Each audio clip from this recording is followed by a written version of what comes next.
सध्या संजय राऊत बोलतायत, थेट जाऊया. काय म्हणताय?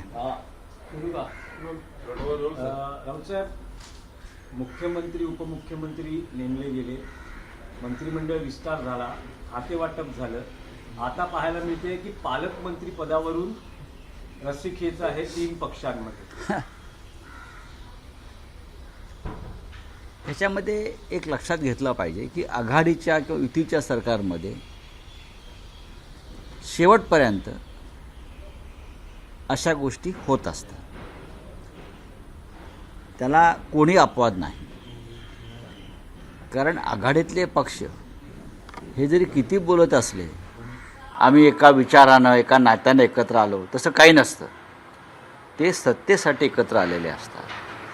आपापल्या लोकांना पदं मिळावीत, मलईदार खाती मिळावीत, आपला आर्थिक गल्ला पक्षाचा किंवा स्वतःचा भरावा म्हणून एकत्र येऊन हे सरकार स्थापन करतात. त्याच्यामुळे शेवटपर्यंत आधी मंत्रिपदासाठी, मग जागा वाटप, खाते वाटप, पालकमंत्रीपद. आता कोणाला काही बीडचं पालकमंत्रीपद मुंड्यांना मिळालं एखादं कोणत्याही, तर संतोष देशमुखला नाही मिळणार आहे का?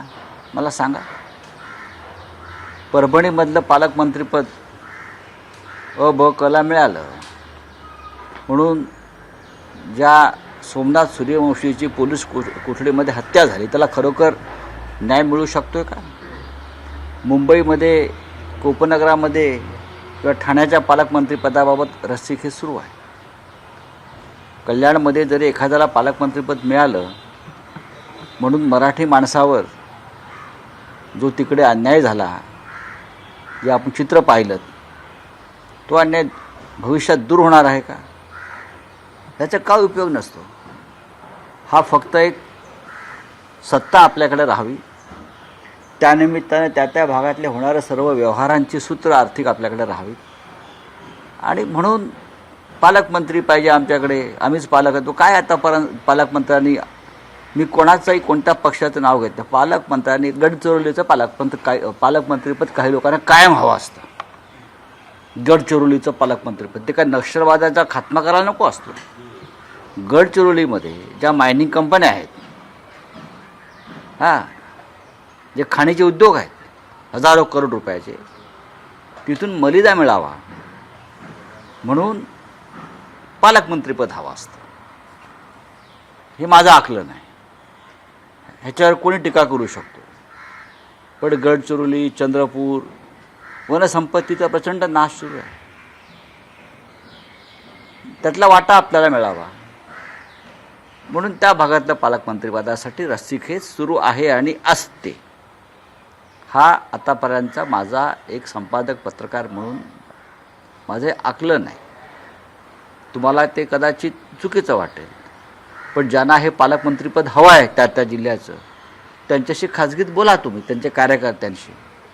तुम्हाला ते हेच सांगते.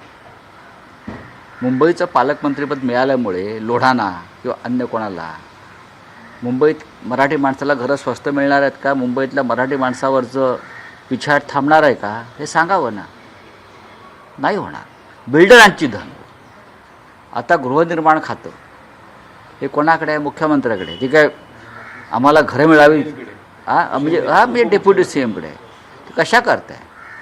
ते त्यांच्या लॉबीतले जे बिल्डर आहेत त्यांचं धन व्हावं, त्यातून आपल्याला लाभ व्हावा म्हणून ही खाती शेवटपर्यंत ओढाताण केलेली असते. मुंबईमधल्या चाळींचा प्रश्न आहे, पुनर्विकासाचा प्रश्न आहे, झोपडपट्ट्यांचा प्रश्न आहे, अनेक प्रश्न आहेत. ते सुटणार आहेत का? सोडवले जाणार आहेत का? अजिबात नाही. राऊतसाहेब, जेव्हा महायुती सरकारमध्ये मुख्यमंत्रीपद असो, खातेवाटप असो, मंत्रिमंडळ विस्तार असो, पेचाचा प्रसंग निर्माण होतो, तेव्हा नेमके उपमुख्यमंत्री एकनाथ शिंदे हे त्यांच्या गावी जातात. दरेगावी गेले आहेत विश्रांतीसाठी. विधानसभा अधिवेशनानंतर ते गेलेले आहेत. पण आता सध्या पालकमंत्रीपदाचा पेच असताना पुन्हा एकदा ते दरे या गावी गेल्यानं नाही, त्यांचा हा व्यक्तिगत प्रश्न आहे की ते गावाला जातील किंवा विश्रांतीला अन्य कुठे जातील किंवा गुवाहाटीला जातील, सुरतला जातील, गोव्याला जातील. हे त्यांचे ओळखीचे रस्ते आहेत. त्याच्यामुळे ते कोणत्या रस्त्याने कुठे आणि का गेले याचा शोध घेण्याची क्षमता आता गृहमंत्रीपद असलेल्या मुख्यमंत्र्यांकडे आहे. तर त्यांना ते शोधावं लागेल हे रहस्य काय आहे. आणि महाराष्ट्र गेली 3 वर्षे रहस्य शोधतो आहे. त्याच्यामुळे आम्हालासुद्धा इच्छा आहे की मुख्यमंत्र्यांनी एकदा हे रहस्य भेद करावा, नक्कीच करावा. राऊतसाहेब, एक विषय असा आहे की काल महाराष्ट्राने पाहिलं, दूरचित्रण आणि वाहिन्यांवर पाहिलं एक चित्र जे महाराष्ट्रात दुर्मिळ म्हणून म्हटलं जातं. राज ठाकरे आणि उद्धव ठाकरे एकत्र दिसणं, मग तो कौटुंबिक सोहळा का असेल. पण आता दोन्ही बाजूचे कार्यकर्ते म्हणायला लागलेले आहेत कौटुंबिक सोहळ्यात हे 2 भाऊ एकत्र असतात, तर मग राजकीय पटलावर हे 2 भाऊ कधी एकत्र दिसतील, अशी एक चर्चा या निमित्तानं सुरू झाली. ही चर्चा गेली अनेक वर्ष सुरू आहे आणि त्या चर्चेमध्ये माझ्यासारखा माणूसही सहभागी असतो. बरोबर. कारण मी राज ठाकरे यांच्याबरोबरसुद्धा जवळून काम केलेलं आहे. त्यांचं आणि माझं अनेक वर्ष मित्रत्वाचं नातं राहिलं, त्यांच्या कुटुंबाशी राहिलं, त्यांच्या वडिलांशी राहिलं, सगळ्यांशीच राहिलं. उद्धव ठाकरे माझ्या पक्षाचे नेते प्रमुख आहेत, तेही माझ्या जवळचे माझे भाऊ आणि मित्राप्रमाणेच आहेत. काल 2 भाऊ एकत्र आले याचा नक्कीच महाराष्ट्राला आनंद होतो. ठाकरे कुटुंबावर महाराष्ट्राचं जीवापाड प्रेम आहे, एक लक्षात घ्या. ठाकरे कुटुंबाचं या महाराष्ट्राशी एक नातं आहे, एक नातं आहे. आणि कोणत्याही ठाकरेंकडे साधारण त्याच दृष्टीनं मराठी माणूस पाहतो. आता दोघांचे हे पक्ष वेगळे आहेत. राज ठाकरे यांनी स्वतःचा एक पक्ष स्थापन केला आहे. त्या पक्षाच्या वतीने ते भारतीय जनता पक्षाबरोबर राहून काम करतात. देवेंद्र फडणवीस, नरेंद्र मोदी, अमित शहा हे त्यांचे आयडॉल आहेत. आमच्या पक्षाचं तसं नाही.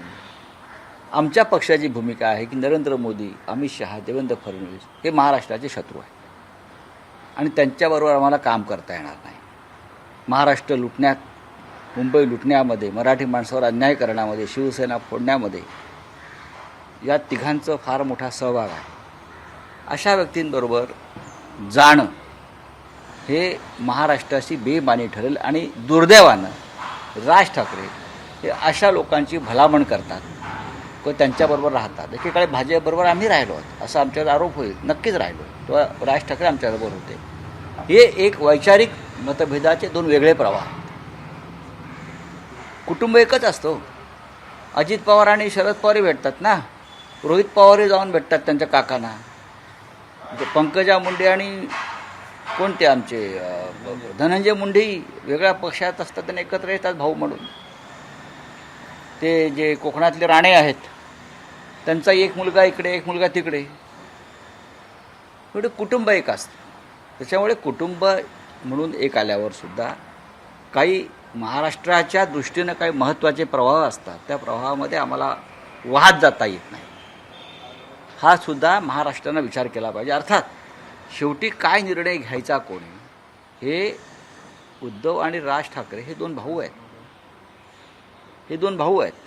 हा निर्णय त्यांनी घ्यायचा आहे आणि त्याने घेतलेला निर्णय मला माहिती आहे की महाराष्ट्र मान्य करेल. नाही, पण राऊतसाहेब, नजीकच्या काळात उद्धव ठाकरे, राज ठाकरे हे राजकीय व्यासपीठावर युती म्हणून एकत्र दिसू शकतात का, किंवा तसे काही प्रयत्न होऊ शकतात का? कोण प्रयत्न करणार? तुम्ही म्हणतात तुम्ही दोघांचे मित्र आणि बरे मित्र दोघांचेही स्नेही राहिलेला असं आहे की अनेकांचे मित्र हे असतातच एकमेकांकडे.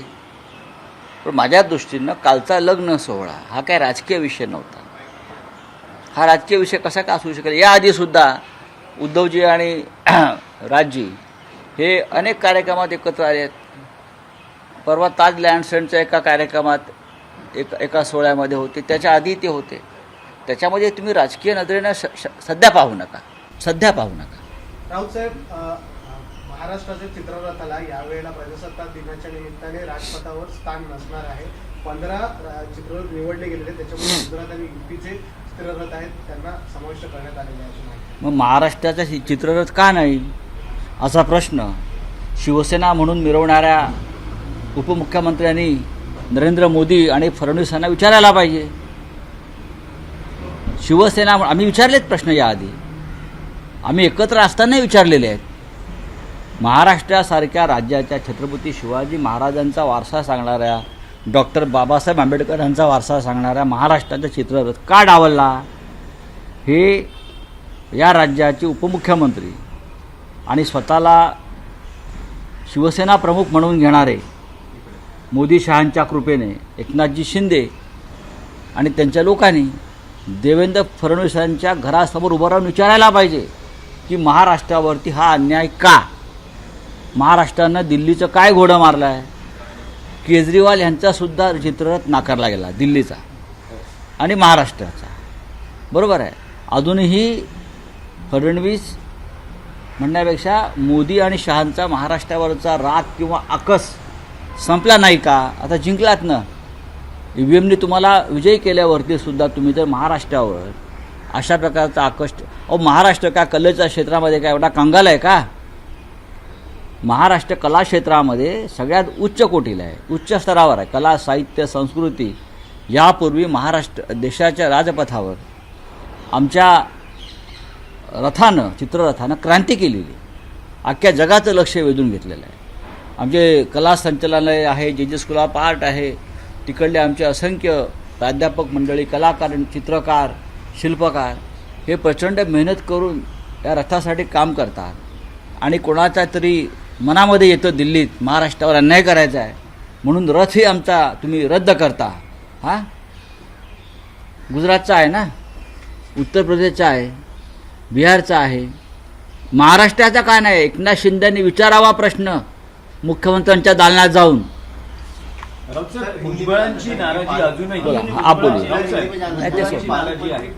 क्या है? पद का जो नाम है उसको लेकर महायुति में जो 3 पार्टी है वो अपने अपने पार्टी के नाम आगे कर रही है, क्योंकि हर एक को देखिए, गार्डियन मिनिस्टर जो होते हैं, अभी पहले सरकार नहीं बना, सरकार बना तो जो विभाग है, जो खाते वाटप बोलते हैं, पोर्टफोलियो, उनका डिस्ट्रीब्यूशन 1 महीने तक रुका, अभी कल किया है.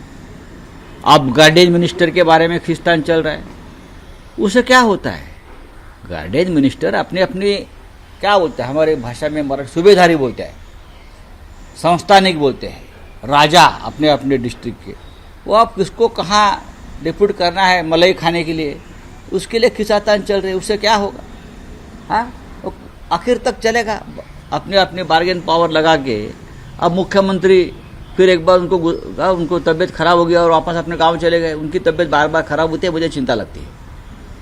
क्या किया फडणवीस साहब ने, उनके ऊपर कौन सी जादू किया है मुझे मालूम नहीं. बार बार कैसे बीमार पड़ते इतने मजबूत आदमी, तो देखना पड़े.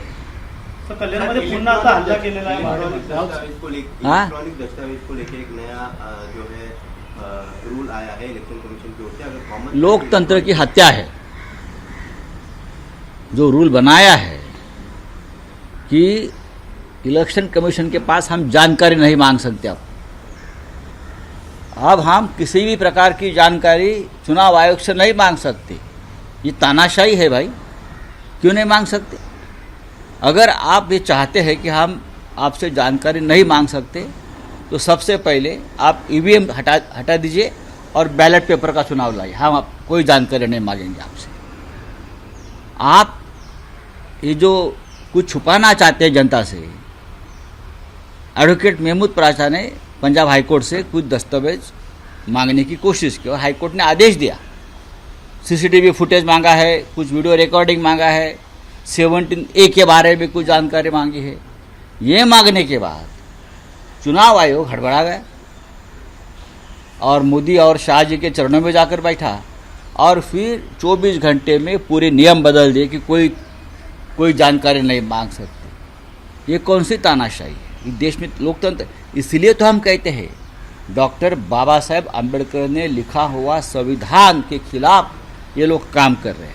ये तो है ना, डर है ना लोगों के मन में, और आपका बर्ताव उसी दिशा में चल रहा है. हमको जानने का अधिकार है कि हमारे वोटों का क्या हो गया है, जो मैंने वोट दिया है वो कहाँ गया है. और आप कहते नहीं, ये आने वाला एक खतरा है लोकतंत्र को. अगले चुनाव में ये लोग फिर घोटाले करने वाले हैं, चाहे लोकसभा हो चाहे विधानसभा हो, उसकी ये तैयारी है. राउत साहब, उद्धव ठाकरे, राज ठाकरे हाँ. पारिवारिक सम्मेलन में हाँ बोलिए. एक साथ नहीं दिखे. नहीं आप बोलिए ना. सर, राज ठाकरे और उद्धव ठाकरे एक कार्यक्रम में एक साथ दिखे. अब कयास ये लगाए जा रहे हैं कि आने वाला जो चुनाव, आप कयास लगा सकते हो, आप 25-30 साल से 10 दिन कयास लगा रहे हो। कयास लगाने के ऊपर निर्मला सीतारमण ने जीएसटी नहीं लगाई है। हाँ, उसके ऊपर भी लगाएंगे, ज़्यादा कयास मत लगाइए, जीएसटी लगेगी आपके ऊपर। देखिए, ये दोनों भाई हैं, पारिवारिक रिश्ता है दो भाइयों का। घर में शादी है, एक फैमिली फंक्शन है, दो भाई उनके परिवार एक साथ आए हैं, तो उसका स्वागत होना चाहिए। भाई अगर भाई से मिलता है, बैठते हैं, गपशप करते हैं, शादी में बैठते हैं, तो उनका स्वागत करना चाहिए। महाराष्ट्र की परंपरा है ये हमारी। राजनीति बाहर, दरवाजे के बाहर, घर के बाहर। भाई भाई से मिलता है, भाई बहन से मिलता है, तो उसका स्वागत करना तो चाहिए। राउत साहब, दोनों पार्टियों के कार्यकर्ताओं का ये मानना है कि इन दो भाइयों को अब राजनीतिक जीवन में भी एक साथ आना चाहिए, गठबंधन करना चाहिए महाराष्ट्र की राजनीति। देखिए, जब तक राज ठाकरे जी, नरेंद्र मोदी, अमित शाह और देवेंद्र फडणवीस के साथ काम करते हैं, तब तक ये नामुमकिन है।